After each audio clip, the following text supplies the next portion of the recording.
Good evening, goats. How are you on this fine Friday evening? Welcome to the Fantasy Goats YouTube channel. I am your shepherd. I'm joined by two of the finest that one could come across. I've got the Commissioner Rhino. Ladies and gentlemen, boys and girls and goats. How are you today, Commissioner Rhino? Good evening. How's everybody doing tonight? How you doing, boys? Any day that we're talking about football, it's a great day. Yeah, amen. It's a great That's the way day. we start the weekend.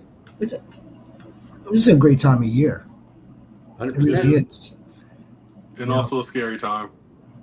Oh, depends. Yeah, I mean, if you gotta try to manage your load, or Let me explain a little bit. please, First, please. first off, uh, like I said, like always, I'm blessed to be here. But man, I tell you what, I was going through whirlwind yesterday and this morning with Anthony Richardson. Oh boy. my my shares were absolutely frightened. But today, like I said, this morning we're finding out he's just working too hard. He's just working too hard. He's throwing a little bit too much. He just needs to rest.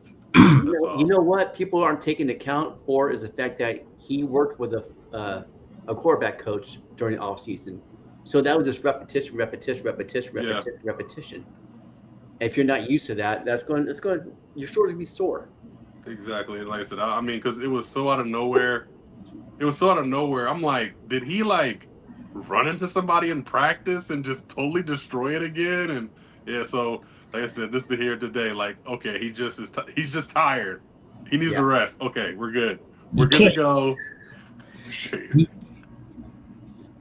I mean, hey, that's just shit luck. That's just shit luck on our end for coming out with a good, not a good, with a great 1 hour of quarterbacks that we could target late that could absolutely smash their late Hmm. round ADP. So Mhm. that's just our shit luck that the following morning,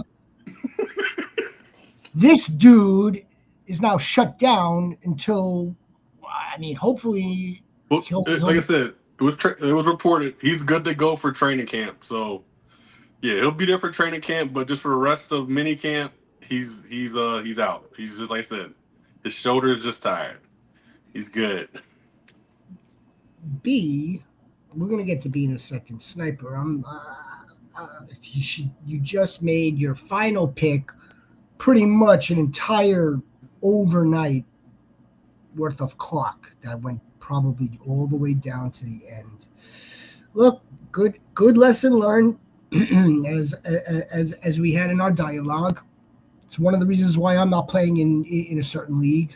I don't, I get the 8 hour pause. I get that. I get people in different time zones. I understand all that.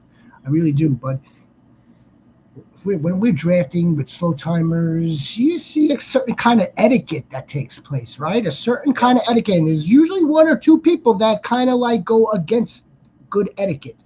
Now, Sniper, back to AR. And of course, always appreciate you joining us.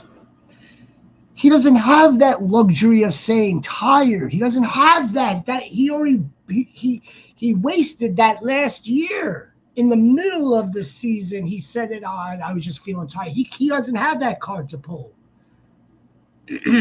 That's the other problem with that. And lastly, with Anthony Richardson, this puts Daniel Jones in the driver's seat now.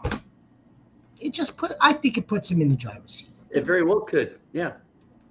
You know, we all were going into this thing, and I'm sure they were as well.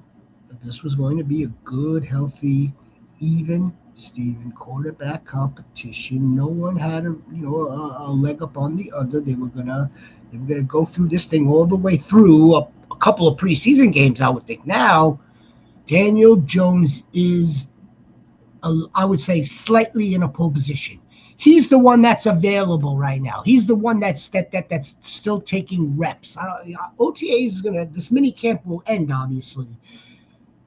But he's the one that's still going to be taking reps behind the scenes. So that's Anthony Richardson may have shot himself in the foot, or also JX, he may not have shot himself in the foot. Perhaps this was just, let's shut him down now because we want him as optimal as possible. Yeah, I mean, like I said, I'm as far as the Anthony Richardson situation, I'm always looking at the glass half full. So, like I said, and like Ron said, this guy's been working since the season's been over. So he's constantly been thrown. He's constantly working on his mechanics. And when you're working on your mechanics, you know, you do get more tired because you're using different different ways to put torque on stuff. And I just think at this point, like, he's been throwing so much, he's been doing so many reps. It's like, hey, like I gotta, you know, like, so. Listen, I'm looking at the glass full, the glass half full. I think it'll be good to go for training camp. And I'm just never going to be out of the.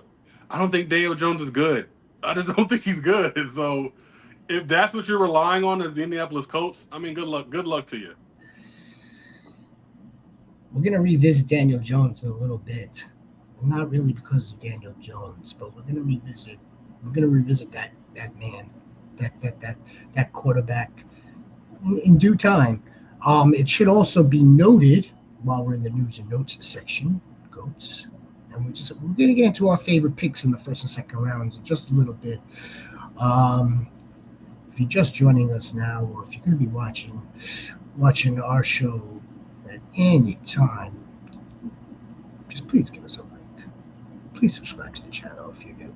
Thank you very much, Goats. Now, Michael Pittman left minicamp as well, or is shut down in minicamp. I didn't see that news. Was it his back again?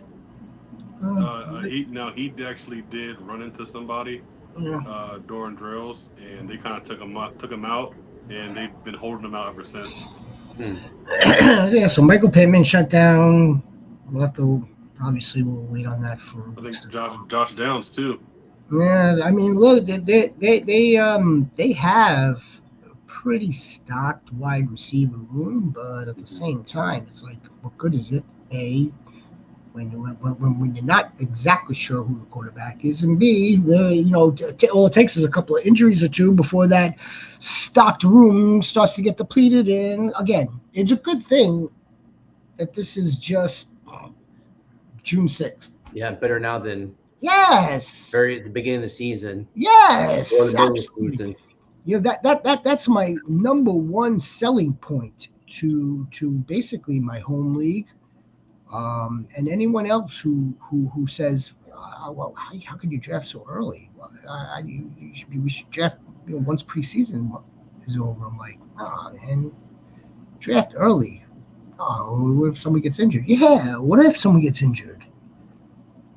You rather have them injured in mid-July and let them heal up until maybe miss a week of September or 2 weeks, depending on the injury, of course, rather than being injured in week 2 and missing 4 or 5 weeks in the season.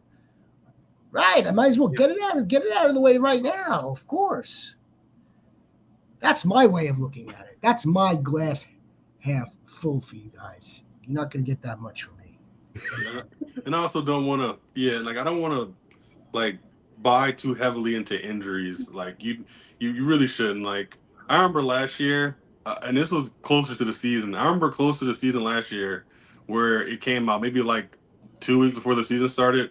Jahmyr Gibbs was having hamstring injuries, and I was like, no, oh my, not like you and me both. Yeah, we because that was all in. I was all in. All my shares were in Gibbs last year, and I was so afraid, but it didn't matter. Like he when it was time to play, he was Jahmyr Gibbs. You know? So I know you say you don't want to buy too heavily into the injuries, that aren't like torn ACLs. It's like, and labor and stuff like that. In a situation like that, yeah, absolutely. And I had Jahmyr Gibbs as well, and it was like walking on eggshells. Now, come week 1, he was ready to go, but it's like, oh my God, this thing could go at any time, any freaking time. All right, On to the next big item. Don't want to spend too much time with that. The man from California is finished chewing his bark, and he is going to report probably sometime this weekend. If not, he's already there looking for his Airbnb.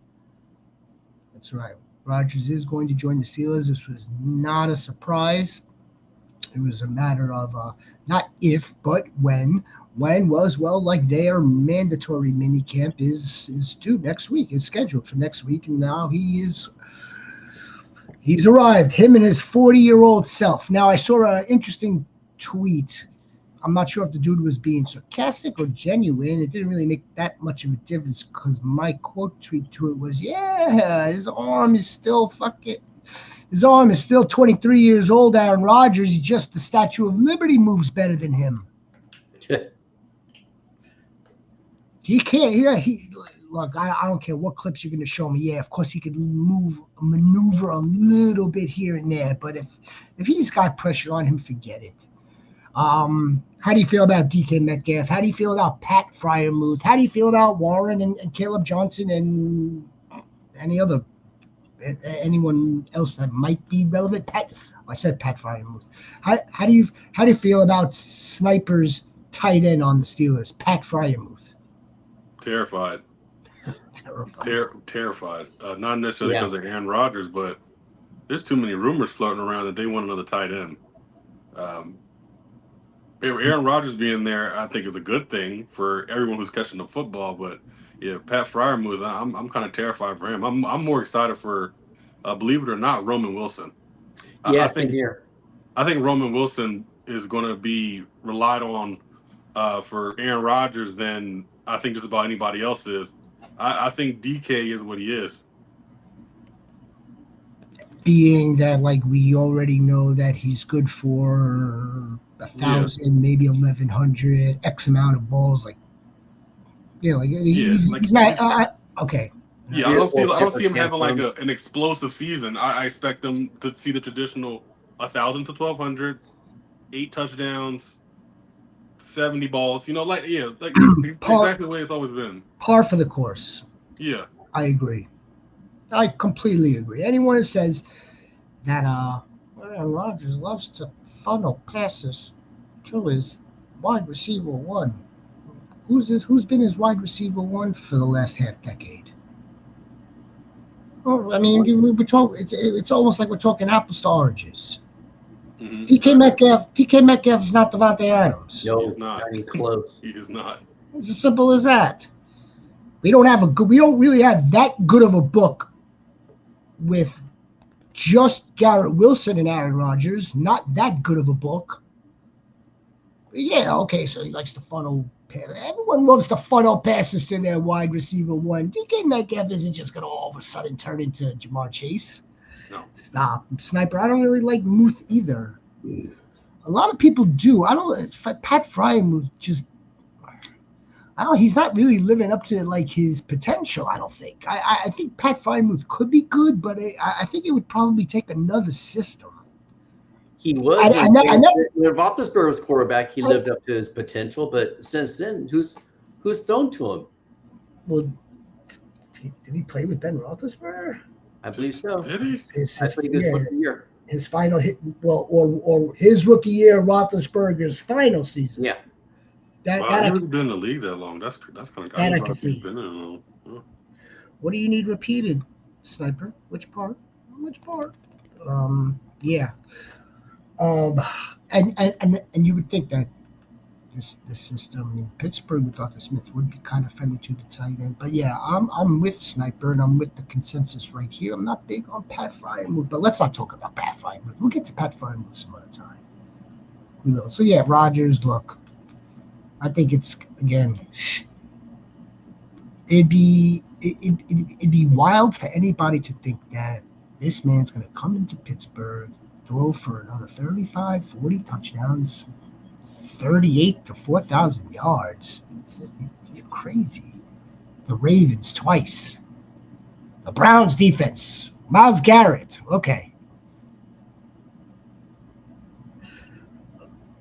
about how you were talking about Garrett Wilson. I said we don't have a good book on him with Rodgers. Remember, they played only how many games? 5, 6 games, 7 games before Devontae Adams was brought into the Jets by Aaron Rodgers. Mm-hmm.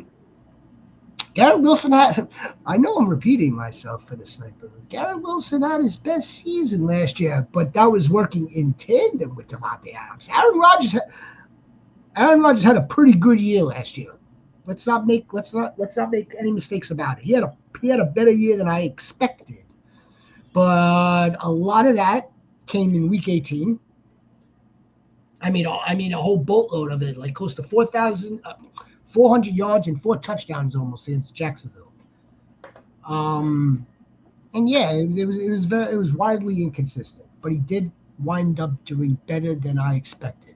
And I expected him to be 2022 Aaron Rodgers, which was like 22 touchdowns, 9 to 10 picks.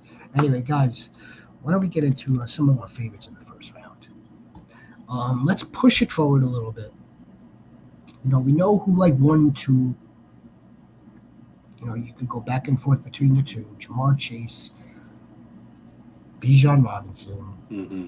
3, man, you're gonna find those guys that are still that still might pass on Saquon Barkley. Now you're gonna see a little bit of a minor slip, a minor fall from Saquon. But let's just say, for argument's sake, that it's going to be Jamar Chase, it's going to be Bijan Robinson. We can make the case for either or, but can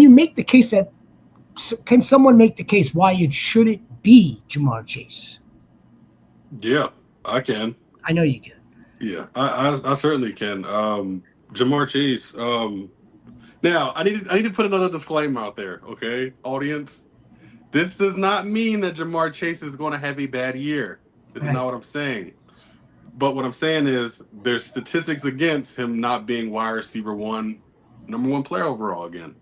Oh, first and foremost, there has not been a wide receiver to finish back-to-back in 1 year since 2018, since Antonio Brown did it in 4 consecutive seasons.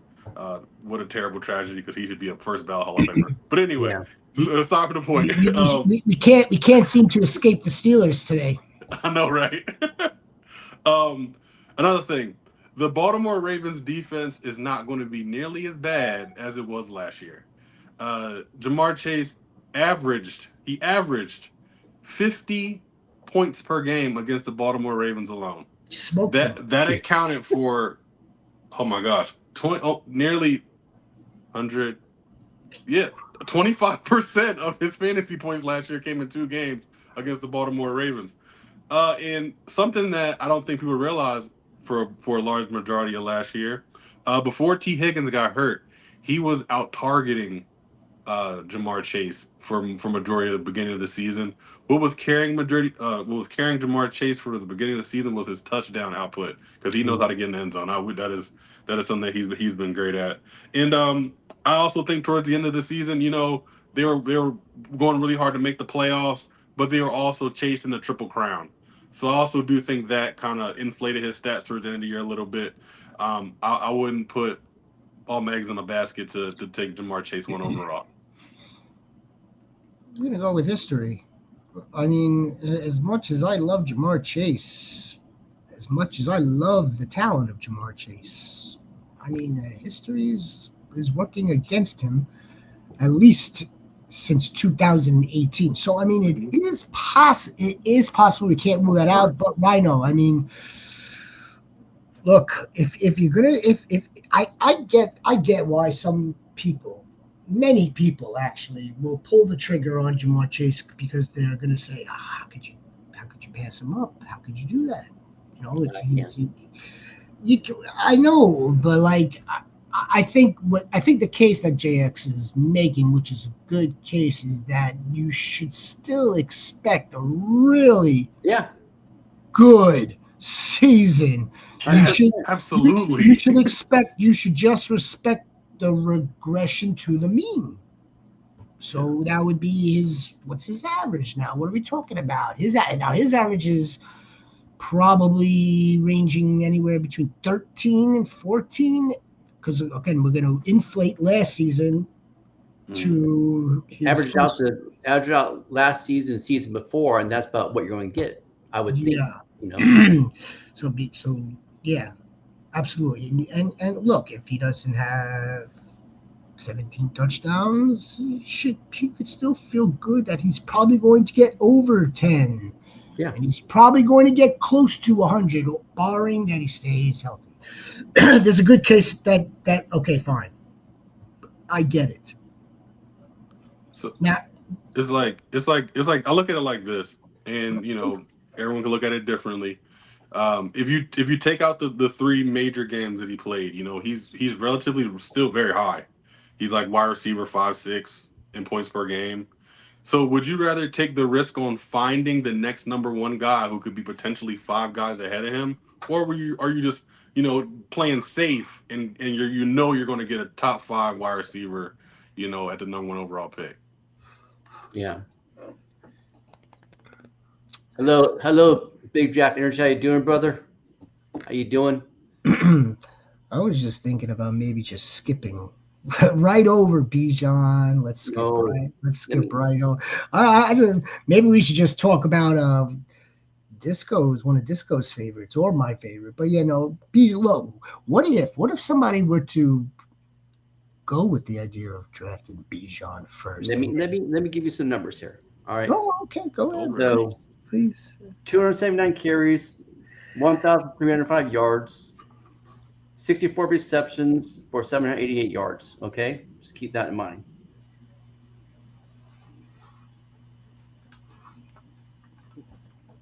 Okay. 304 attempts for 1,456 yards. So the first numbers were Todd Gurley in 2017. Good company. I'm telling you right now, Bijan Robinson, because this is the same system Sean McVay ran. Zach Robinson was quarterback or was on the coaching staff from 2019 to 2021.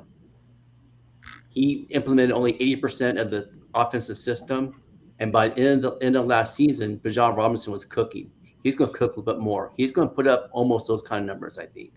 That's why I'm picking him at 101. And what I love about having Bijan Robinson at the 101, what I really love about having Bijan Robinson at the 102 is that there's still meat left on the bone, just as you're pointing out. Yeah, of course, it's already surfacing that, coming out of Atlanta or Bijan, I don't know if it's a direct quote or not, but he wants to have more explosive runs. I mean, we were talking about that damn near in March. B, if that is in fact true, that he does in fact have more explosive runs, it should propel him, jettison him, and I don't mean the New York Jets, but absolutely rocket launch him into this type of tier of just like 17, 1,800, 18 total touchdowns. If he rips off more 30-yarders, 40-yarders, if Michael Penix gets them down the field the way we think he's going to, if we think Drake London is going to be close to he's being drafted as a wide receiver one. It's pretty close. I mean, I have my own reservations about that. But nevertheless, if we think that he's going to be over 1,000-yard receiver, then yes, Bijan Robinson should, in fact, feast in a solid Atlanta offense. Mm-hmm. Now, let's reverse it for a second. What if someone like yourself drafts Bijan 1 overall? Now you have Chase at 2nd overall. Are you still comfortable with that, or does it kind of make you second guess? Well, why did that person pass on Jamar Chase? What is that person thinking? Maybe I should pass on Jamar Chase. Who would, look, that is real. It's almost that is the mind game of drafting. It is.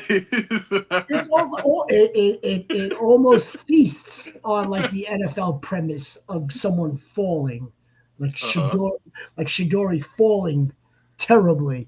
But what players would you take over Jamar Chase. Who would I take over Yeah. Jamar Chase? At 102, let's say. God Almighty, that's such a loaded question. Oh man, this is gonna be bad. People are gonna think I hate Jamar Chase if I answer this question. Okay, so I do have a second overall pick.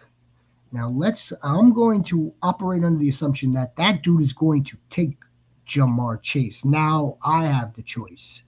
Do I take Bijan Robinson, who I really want? I mean, I want a piece of Bijan Robinson. I want to have a diverse portfolio of all my fantasy teams. Or do I continue to stand on business with who I think and believe will finish the wide receiver one? And that's going to be Malik Neighbors. Yes. It's Malik. I can get behind that. Yeah, No. that's who I got. The players that I'm taking over Jamar Chase. I had to double check and make sure I'm not crazy. I'm taking Bijan. I'm taking Gibbs. I'm taking Malik Neighbors. And I'm taking CeeDee Lamb. Those are the ones I'm taking. I could do CD. I still have someone's gonna have to get me over my Jahmyr Gibbs kind of sort of bias, but look, I mean, his numbers last year: 250 carries for 1,400 yards, 16 touchdowns. He had 52 receptions for 517 yards and 4 touchdowns. Those numbers will go up. He hasn't even peaked yet. He hasn't reached his ceiling yet. Mm-hmm. And with the fact that the news coming out that the OC wants to have more isolation sets for him and Jameson Williams, he's going to eat. I know Montgomery's out there. I know that. But what if Jahmyr Gibbs takes more of the RB1 spot over Montgomery? I was actually encouraged by that information. It kind of highlighted it. Like it didn't seem like Dan Campbell was like he was careful to point out Jahmyr Gibbs, Jameson Williams, and then he was like, oh, and Laporta. Oh yes, yeah, and Laporta. Let's not forget, Amon-Ra St. Brown is not there. Yeah, right. But he did not point out. He didn't point out Monty. Still, again, we got to take it a little bit with a grain of salt. It's still a little early. I like Jahmyr Gibbs. Don't get me wrong. I'm just like I think it's more Lions bias than it is Jahmyr Gibbs bias. Mm-hmm. I would not have. I don't think if I'm in that middle portion of this first round, this very important first round, and I see Lamb's off the board, Chase is gone. Someone snuck in Malik Neighbors. Someone's like the shepherd. I'd probably go with the RB2 off the board. Yeah. I probably would at that point, and then let someone else go and have their way with Nico Collins or perhaps Justin Jefferson better be off the board before Jahmyr Gibbs. If I've got Jahmyr Gibbs or Justin Jefferson, I would probably go Justin Jefferson.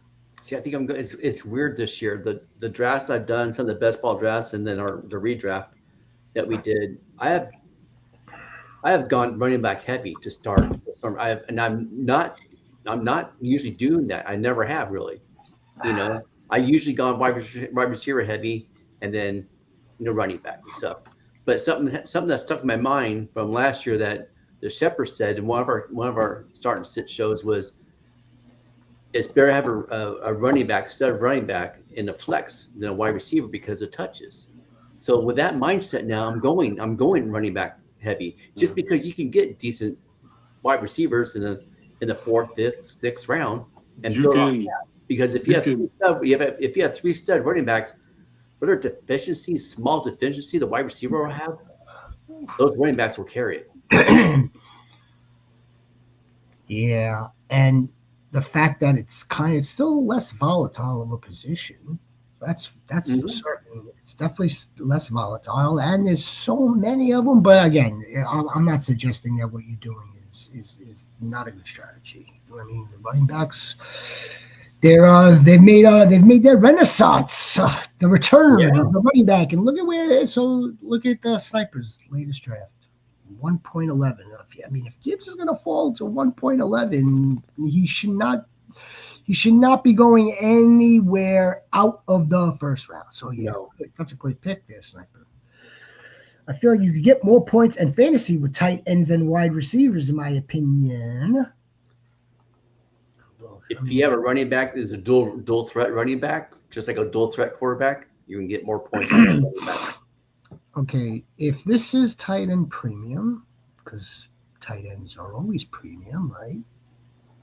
Then their scoring increases. So yeah, you're probably going to get more points out of a really really good tight end who's utilized in their offense or the focal point of that offense. But if this is not tight end premium, the tight ends are generally not going to score more points than the elite wide receivers or the elite running backs.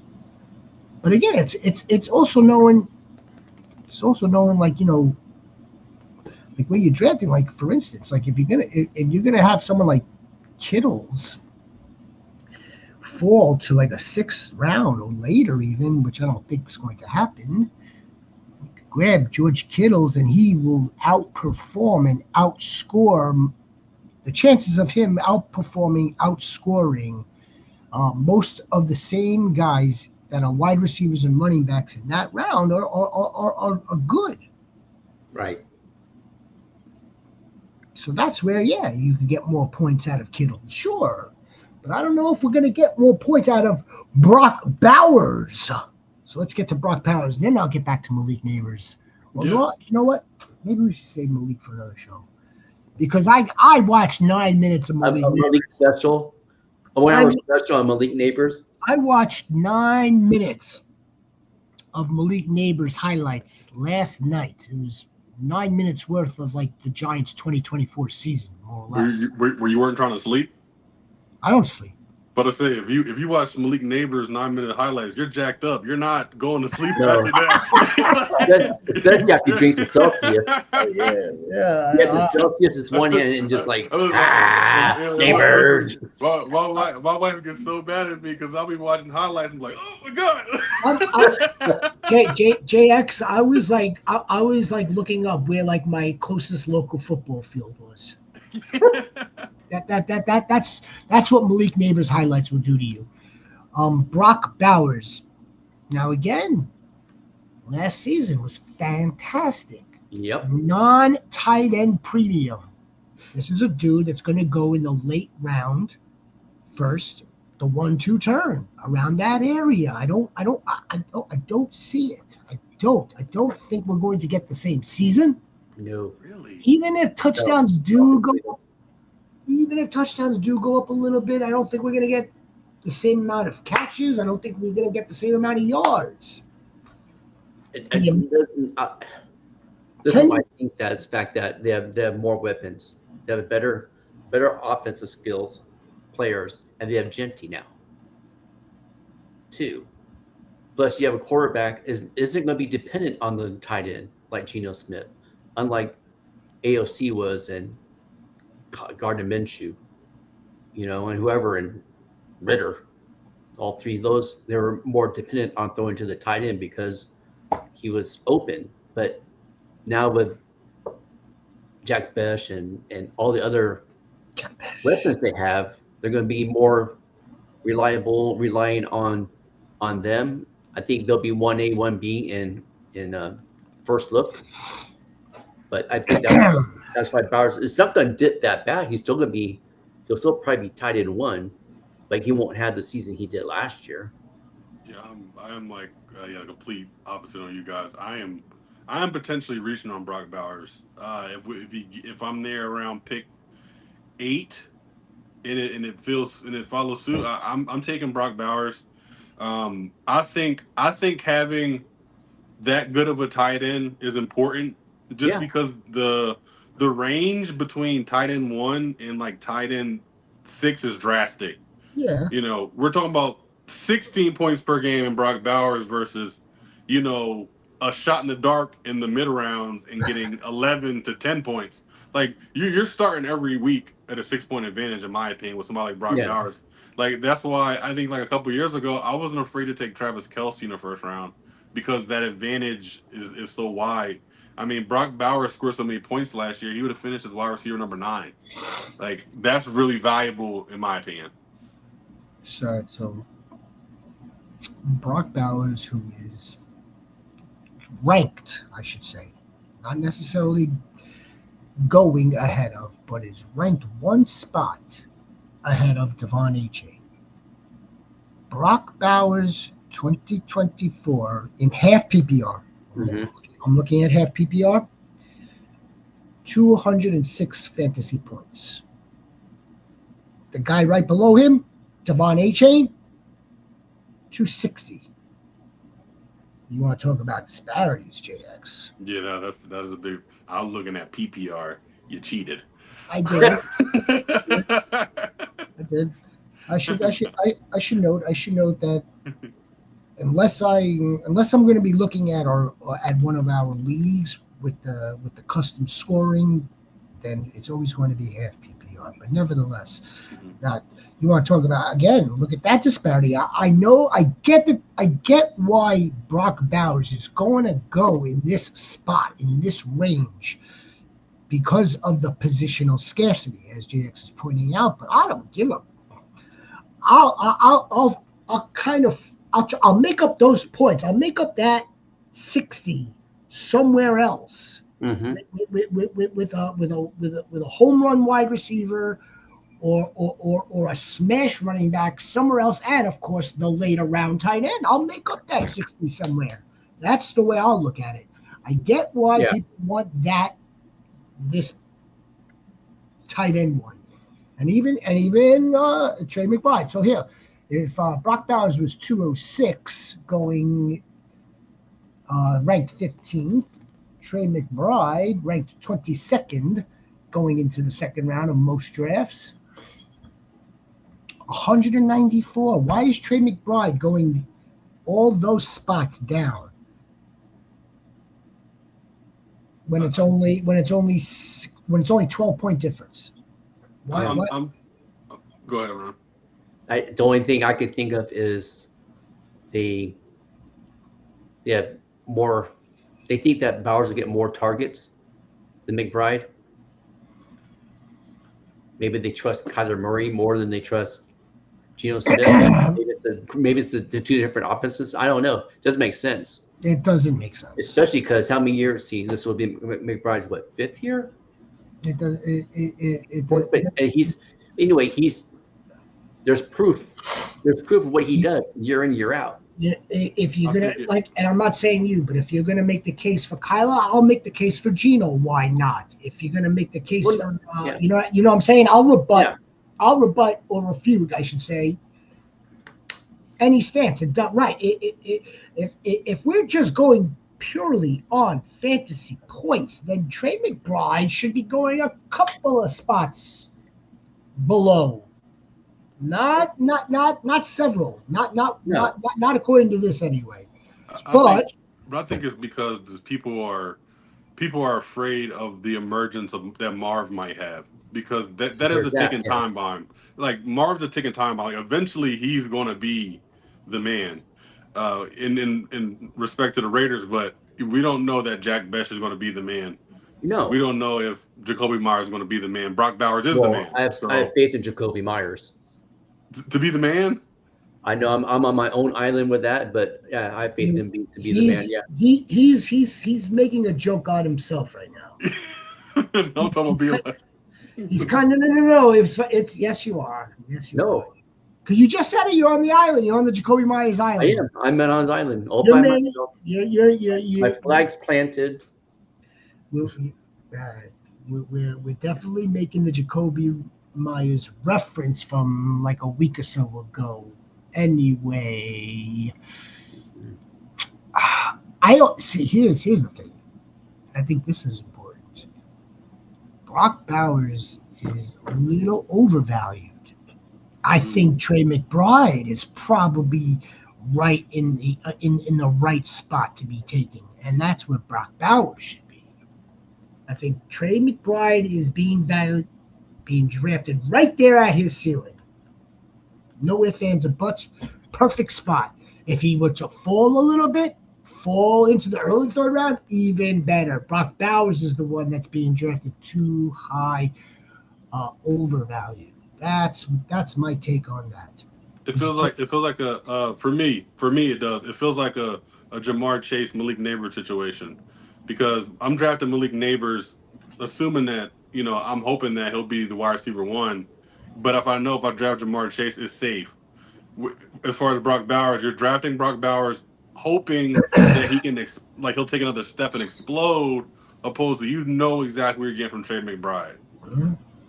See, I'd probably take Drake London before I take Bowers. He had 100 receptions for 1,271 yards and 9 touchdowns, and that was half that season was with Kirk Cousins, who couldn't freaking throw the ball.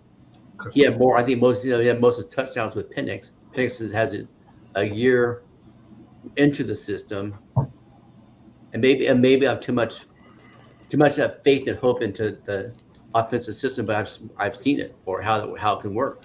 Let me say this, fellas. Have we not talked about Michael Penix enough? I don't know. No. He's elevating all these players. We never talk about him. We just talk about Drake London and Bijan, but yeah, we don't want to get lost. That's one QB that we kind of sort of whiffed on the other day. I think we touched Did on we? Yeah.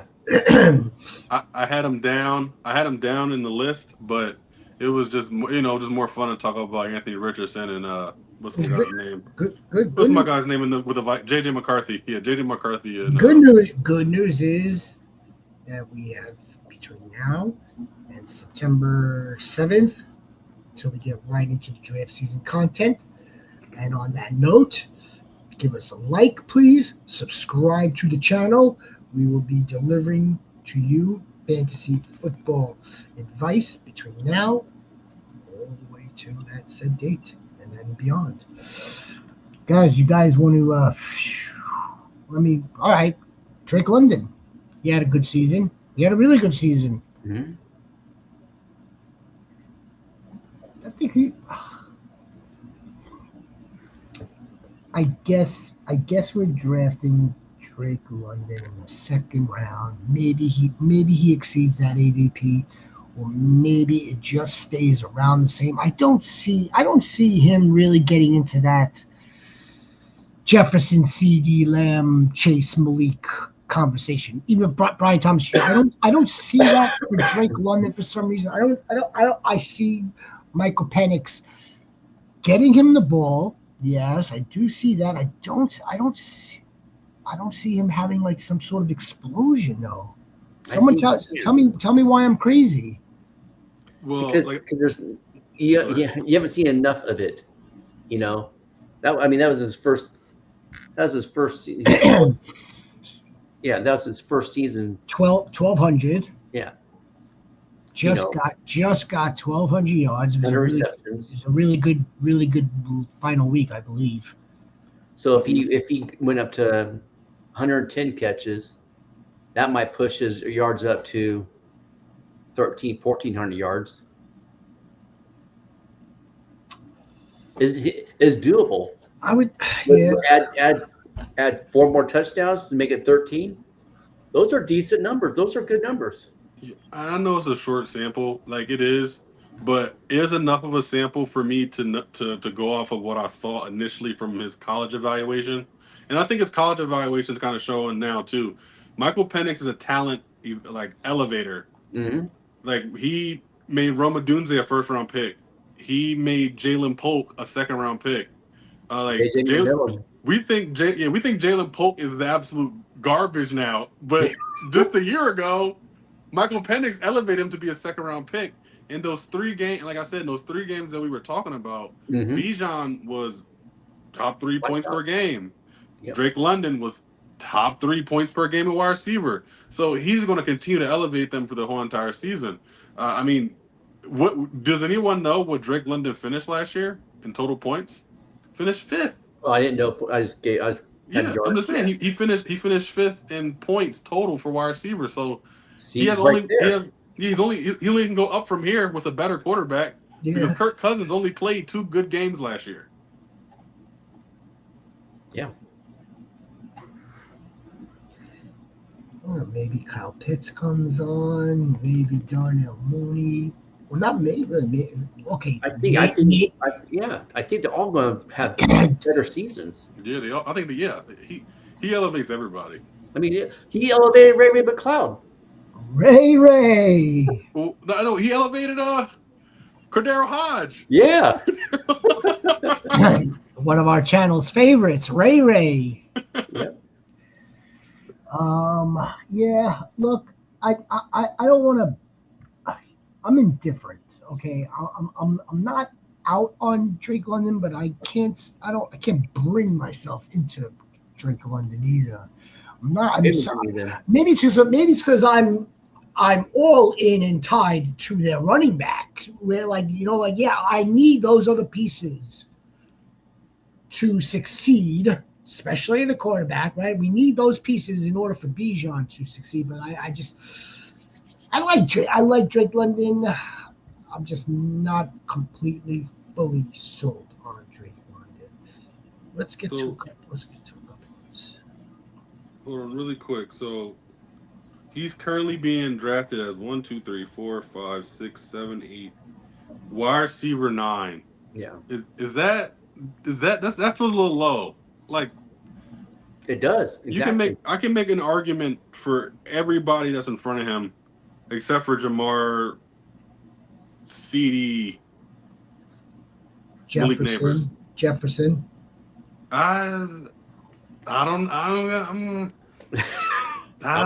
Puka. I don't even know about that. I can make an argument over him, like Puka. Drake London over Puka. Drake London over Puka. I can make arguments for Drake London over Jefferson, Amon Ra, Brian Thomas, Nico Collins. I can make arguments. I can. I can't for Jamar Chase, and I can't for CD. I think CD is going to go absolutely ballistic this year. But CD is elite. He's so good. I can't really say that about Drake London. That's right. I can't say that Not about this year, but maybe by the next year, by mid-season, I'm saying, crap. This is the homework. I'd like you, or JX, of course, and you know what? I'm going to do it myself, and so is the sniper. I'm going to now look up Drake London film. I'm going to watch highlights of Drake London. And if Drake London resembles a little bit of what I was watching last night, then I might get more sold. Because I'm telling you, what I was watching last night looked like a mix of, and this is going to sound like a cliche-ish, but it's not. He looks like a hybrid of Chase and Jefferson put together. Like they cloned those two and came out with Malik Neighbors. That's what it looks like to me. Yeah. But if Drake London, I'm going to watch Drake London. We should definitely, let's be better at football. That's what we're going to do here, goats. I like, and let's not skip over this guy. All right, because he was an integral MVP for the sniper last season, and this man is a unicorn. And I can't draft him, and I'm going to tell you why I can't draft him, because I haven't drafted him in the last half decade. So if I were to do it now, that will be the year that it just falls to shit. So I'm going to refrain and not draft King Henry, but he is an absolute exception to any freak rule that we know of in terms of fantasy. Running backs at his age do not do this. No. He is an outlier. So by all means, I don't know when it's going to happen, Rhino. I don't know. But I'm not going to bet. Again, I'm not going to bet against it. I'm not going to bet on him again. I can't. I have to continue to double down on me not drafting him, because the one time I will, that's when it'll fall apart. And that's what I'm worried about. Yeah. I'm worried about the time that I draft him high. He's gonna just because I also feel like when he regresses, it's gonna be like an absolute just crash landing. I don't think it's gonna be like steady Yeah. because he doesn't catch the No. football, and he's not the most agile. For as much as he runs, he's not the most agile. So I feel like when it's his time, it's going to be bad. Like he'll have one season where he'll have like a year like last year, and then he might just all the way regress to like 600 rushing yards. I'm terrified of drafting him. The wheels, the proverbial wheels, will come off. Yeah, I'll take Bucky over him. Bucky had 1,022 yards on 207 carries and another almost 400 yards in receptions. I take Bucky. I take Josh Jacobs over him, just because I trust that. There's less mileage. Yeah, exactly. There's, I mean, I don't want to come across as if I'm trying to take anything away from this guy. I mean, he looks like he's an absolute, like, just like a freak. Again, a freak of nature in terms of like what he looks like, the type of condition that he's in. Pure athletic specimen. And yeah, I mean, like, look, if he were to roll over an ankle, if something were to happen, yeah, it's going to be bad. But there's going to be so many that are in the camp that they won't bet against him. They won't. He's in the perfect offense. He's in this Ravens offense where like you can't guard him. You can't, because you have to worry about Lamar. You can't load the box. Lamar's going to pick you apart. So it's a light box. King Henry runs right through the light box. Yep. I mean, he's in a perfect. He's set up perfectly. And they gave him an extension. Did they give him? They gave him an. They did. A 2-year extension. They did. It's like they don't. They're like, this dude is not normal. He's not human. He's the fourth. He's RB4 right now. He's RB4. He's the early second rounder.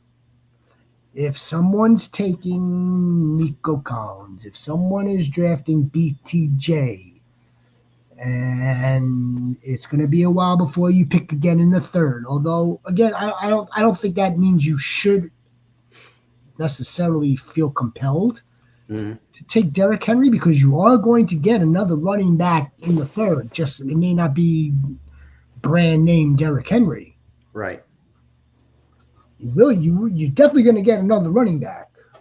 You might get Kyron Williams. That's exactly what I was just going to say, because I've seen him fall to the third round. You might get James Cook. That's who you're talking about. Yeah. Big difference. I thought y'all were talking about Derrick Henry tonight. Well, this is what we're doing, dear. This is Derrick Henry. I mean, if the Baltimore Ravens are willing to spend millions and millions and millions of dollars on them, why can't we spend whatever your league entry is? Whoever's between the ranges of $5 to whatever the top number is, why couldn't you bet that little bit of money on Derrick Henry, right? I mean, I don't know. It's true. Yeah, take a look. Yeah. Take a look, Sniper. 326. So what were we just talking about in terms of those tight ends? We were talking, what, 260. 260. Brock Bowers is – no, that was Trey Mc – no, that was Brock Bowers, I think. No, I'm sorry. So 260 was Devon Achane. Devon Achane is going just about where Derrick Henry is going. Look at the difference. 260 to 326. And the reason why – oh, look at this. Look at 1921. Whew. He almost had 2,000 rushing yards all by himself. That's crazy. Added 193 in the air. He actually did 193 and 2 touchdowns. He had a season for the ages. Yeah, seeing that number now, it scares me even more. He's not running for 1,900 rushing yards again. Reddit. He had a season for the ages. Sniper. I don't know if this man. If we don't think that Jamar Chase is going to replicate his 2024 season being a wide receiver, I don't know how in the world this man's going to replicate this. It's a season for the ages. He had 1167 in 23 with Tennessee. He had 1500. He had two. Look at 2020. He had 2020. All right, so pay attention to this. Look at the attempts in 2022. He had 349 for 1538. Then he dropped off in 23. Went back up in 24. Look at this. When he had over 2,000 rushing yards, look at the year after. But I think he was hurt that year too. Yeah, look at the year after. And then he went up, and he went down. He went up. Look at this is a down year. Yeah. You just look at this pattern. Yep, it's just the pattern. I love the Ravens and what they stand for and everything that they do. I love Lamar, but he is not running for 1,900 rushing yards again. I really forgot he ran for that much. Yeah, because he did so silently. Yeah, you know? I mean, and Saquon was so good. You thought Saquon was the only person that ran for 2,000 yards. No, Derrick Henry did it too. Yeah. Just an absolute freak. He finished top 1, 2, 3, 4, 5, 6, 7, 8, 9. He finished top 10 9 times. Top 10 RB 9 times. Top 3, top 5, top 1, finished first. I mean, Sniper knows. Sniper was watching him score all over the place. Now we're reminded. We're reminded of this. Yeah. So that's probably why, along with age, why Derrick Henry is really going into the second round. Because if not, if Derrick Henry just did that and he was 25 years old, he'd be overall 1. Yeah. He'd be 1.01. Yeah, 101. Yeah. If he wasn't 31, I mean that's really it right there. It's his age that's baked into that. Let me ask you guys this: would you draft him over CMC? Do you have more faith in Derrick Henry than CMC? Yes. No. Yes. No. Yes. No. Yes. No. I don't know. I'm dizzy now, bro. Well, I mean, if we're just going based on like the trends, this would be a year for CMC, where this is not a year for Derrick Henry. See, I think I would draft Derrick Henry because he's healthy last year. He's not coming off an injury. So I'd be more prone to draft Derrick Henry. Yeah, I'm more terrified of CMC. But yeah, even though he can catch the ball. Hold on a second. Hold on a second. You just saw that season where he had 2,000, right? Right. Mm-hmm. Do you think that year afterwards he knew he was going to be injured the following year? No, but we don't know if CMC is going to be injured. It's just no, correct. Yeah, do you trust the CMC won't be injured too? But he's coming in healthy now. Because Shanahan says he's coming in healthy? Oh, he looks good. I look good out there. You look good out there too. Yes, you do. Absolutely. You look. I take a 5-yard run and I'll tweak my damn. You look. We don't know that. We don't know that. Exactly. But I trust the fact that I trust Henry more, and I have more faith drafting Derrick Henry than CMC. If I had to split this difference, I would most likely go CMC only for the fact of age. He's still a little younger. But his Achilles and the Sharks cells, man. What are you talking about? What Achilles? He's got the shark. The shark. You know who else is also younger than Derrick Henry? Todd Gurley. He's younger than Derrick Henry. He has arthritic knee. Like Todd Gurley lost his knees. Yeah, and CMC's losing his Achilles. Like that's serious. Like it's in both. And he tore his MCL or Look. In the interest of time,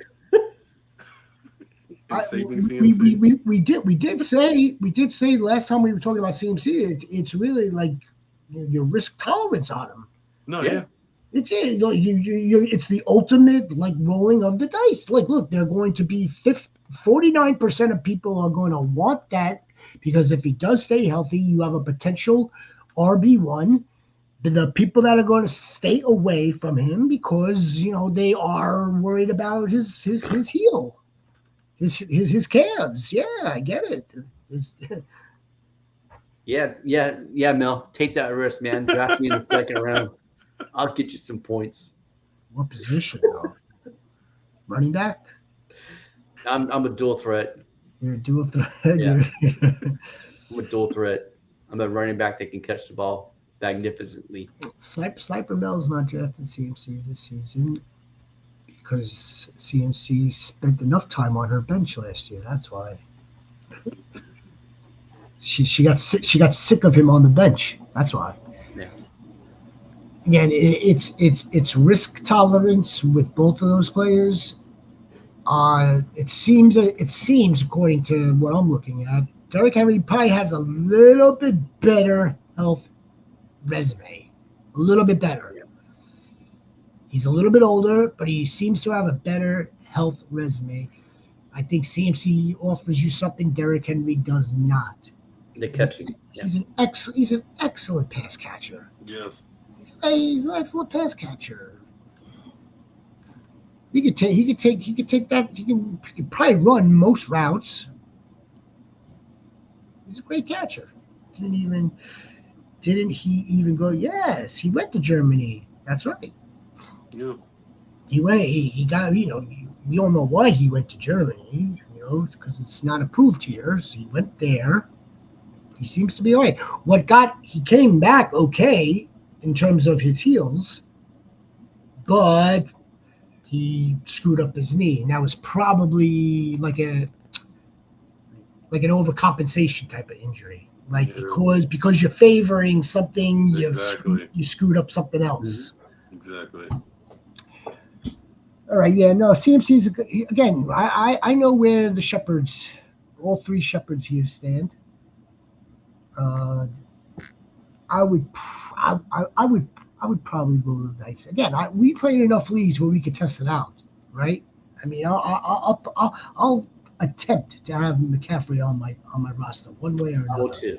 Well, I will too. One way or another, if I got that late slot and it's coming back around in the second round, I would tap him. I would tap CMC. Oh man, that's just so risky.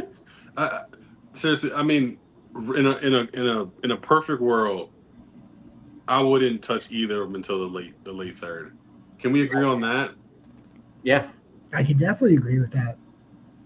Definitely, I mean that'd be fantastic in a perfect world. Yeah, like in a perfect world. But you've got his priors baked into where he is right now. Otherwise, I think he'd probably be going later. Why is Kyron Williams going like in the late third round? Why is Kyron Williams RB11? CMC's got more. He's got more on his resume. Mm-hmm. Kyron Williams has had some good seasons so far. Some really good seasons. Kyron Williams doesn't catch the ball. And he's much younger. And Mel, I can't play defense. I used to be a shutdown DB back in my glory days. She's talking about fantasy. I hope she's talking about She could draft me as a defense, play me in the Scott Fish Bowl. I'll get you double points. It's a lot of points. It's not Travis Hunter. Mm-hmm. It's Travis Hunter points. Yeah. Yep. All right. let's get into either rankings next week, updated rankings where we'll pick up from. I guess we'll pick up from 17. Christian McCaffrey. We got JT. We got Jacobs. We've got Bucky. We talked about McBride. I don't know. We touch up on him again. We'll get back into rankings next. If not next week, 2 weeks we'll get back into rankings. We'll continue on. We're just in fantasy full gear. We'll do some mock drafts also. We'll look to do mock drafts for redraft or there's a lot of people that do play in the super flexes, whether they're charities or just regular super flexes. We'll figure something out along those lines. But yeah, guys, we'll be back next week. Thank you very much for attending. Hope you guys have a wonderful. Before we leave, I think we be remorse not to send our condolences out to the family of a fantasy football guru who passed away yesterday. Our condolences to the family. That he seemed to be from. I interacted with him a few times, and he was a good dude, but he seemed like he was quite the light in the fantasy football community to a lot of people. He helped a lot of people grow, and that's you don't see that much. You don't see that often. A lot of times you see people that are up there want to hold other people down, like he lifted people up. So that's a special kind of person. Yeah, unbelievable. Yeah. That's the takeaway that I got from yesterday. And it's unfortunate that it takes that. Very unfortunate. I do recall meeting him, but I didn't know who it was at the time. I met him at SFB, and I don't remember, and it wasn't even last year's. It was the first one, my first SFB 13. And then no, I had no idea what outfit he was part of, who he did podcasts for. But yeah, I echo everything you just said. Yeah, he touched many people, and he was very, very well liked. And if you're inclined to, if you're listening now, you can always check out X, anything on Anthony Servino. Yeah. Live for today, goats. Live for today. Make the most. Yeah. Make the best. We play this game. This is fun. This is some real fun stuff. Yeah. It really is. But we sometimes, and not everybody, but sometimes, it gets taken perhaps a little bit too seriously. Sometimes. Yeah. Yep. I remember. Just speaking for myself, when we first started to play amongst the dudes that I grew up with, people that I've known all my life, it would be vicious. But again, this was many years ago. We're obviously older now, but still, the game could be taken a little bit too seriously. Oh, you're taking something. What the fuck's wrong with you, man? Right. What the fuck's wrong with you? So I ignore most of that stuff. You said to start him. I'm out on AR. I can't believe you guys are cooked. AR's cooked. What's wrong with you, man? Like, I get it. We get it. If anyone gets it, we get it. We've been doing this for a while. Not this Fantasy Goats for a while, but we've been in this for a while. Yes, we have. Here we have. Crazy arguments, craziness. All right, well, good message, great message. Everybody enjoy your weekend. Thank you very much. Yeah, thank you. We'll see you next week. Peace out. Thank you, Snipe.